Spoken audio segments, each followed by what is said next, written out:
Welcome back. So we transit from politics now to business. But this part of business is just a slight departure from the norm. I'll explain later.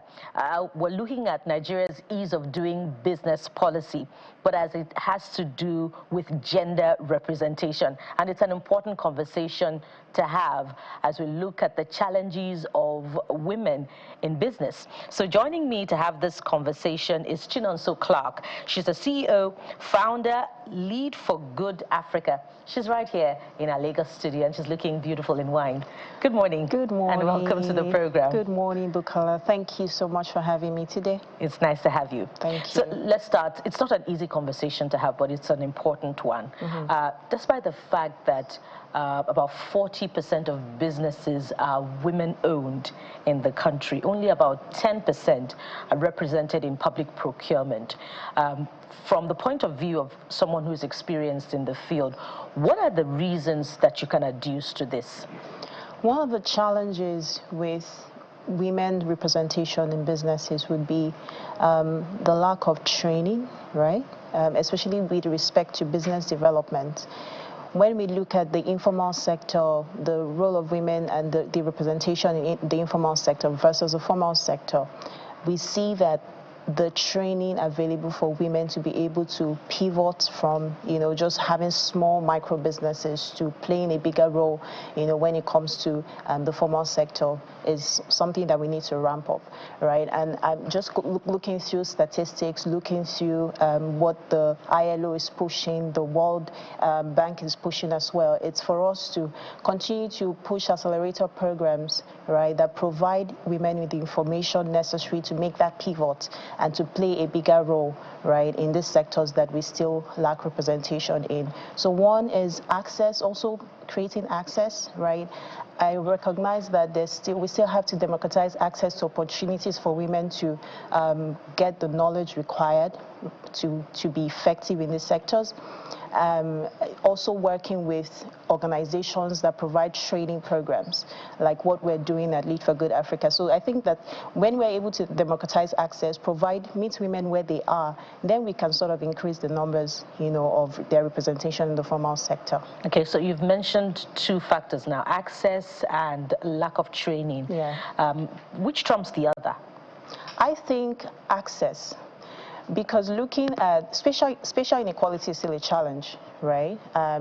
You find that we have more programs in urban areas that help with women's development in the entrepreneurial space than we do in the rural areas. And we know that the rural areas, there are so many challenges from infrastructure, right? Also access to, like we've spoken about access, majorly infrastructure is the big challenge. And you find that in rural areas, not many organizations go to rural areas to provide training support that women need, for instance, right?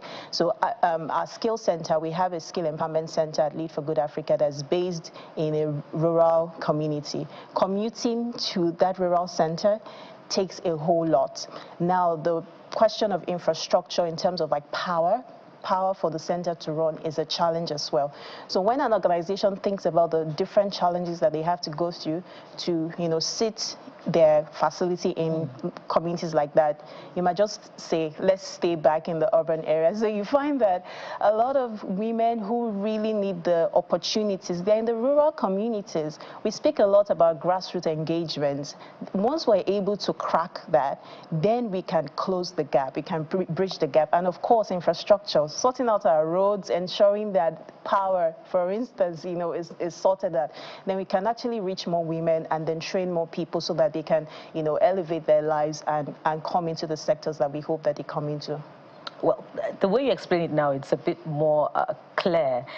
The reason I ask that is because when you say that lack of training is responsible for women not being positioned to get contracts from governments, state or federal, it may seem a bit simplistic because you wonder, okay, are the male-owned businesses smarter? So there's also the cultural and social challenges, right? When we look at the patriarchal system in Nigeria, somehow it sort of affects women's ability to have a big vision. A vision as big, when you think about how men, show up, how sometimes they might not even have the necessary qualification, right, to pitch for a project. But because of how society is wired, they're able to be bold and go for it and say, like someone gave an example, they'll just say, you know what, we will do this thing.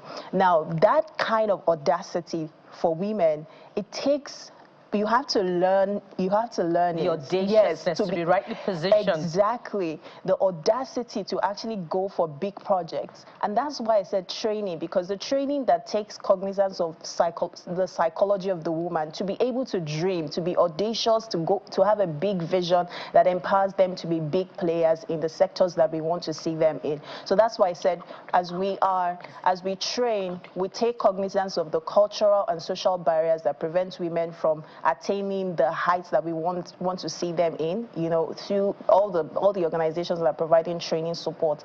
Let's think about how can we crack and how can we pull down those cultural and social biases that women have due to the patriarchal nature of our society. Then we can make some progress. Yeah, so because when you think about that percentage, although we need more data about, the scale of the businesses that are women-owned, of the 40%, that is quoted, we need to know which ones are the ones, that are capital-intensive, that have more, employees and, can embark on great projects, that can be compelling enough for state governments or governments at the national level, to listen to and want to present their huge contracts to, But in that regard, some, organizations that are women-powered, like Women in Business, they're proposing an alternative procurement policy that will help, women-owned businesses, to thrive in that sector, to get more visibility and perhaps more contracts from government. What are your thoughts on this alternative procurement policy when you think about it?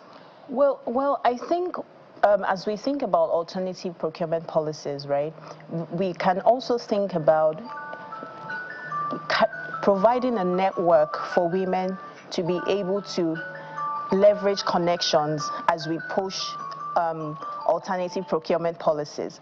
So one of the things that WIMBIZ does, because I'm a member of WIMBIZ as well, is that there's the network and collaboration that gives women the necessary exposure to help them with pushing projects that, can increase their visibility. WIMBIZ also provides a platform for visibility, right? And of course, networking, exposure that breeds collaboration. I think that would help more women pitch for projects.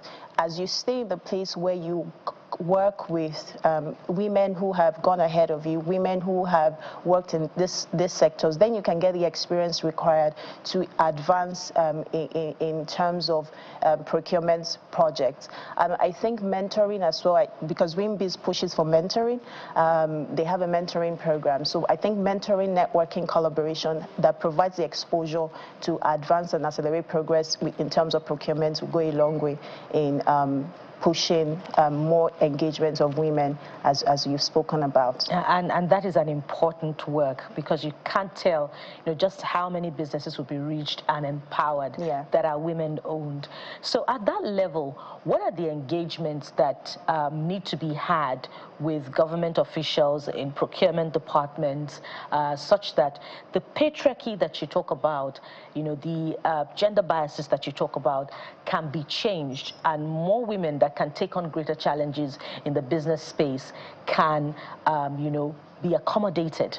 I think advocacy has to continue as we interact with government. We continue to engage our stakeholders.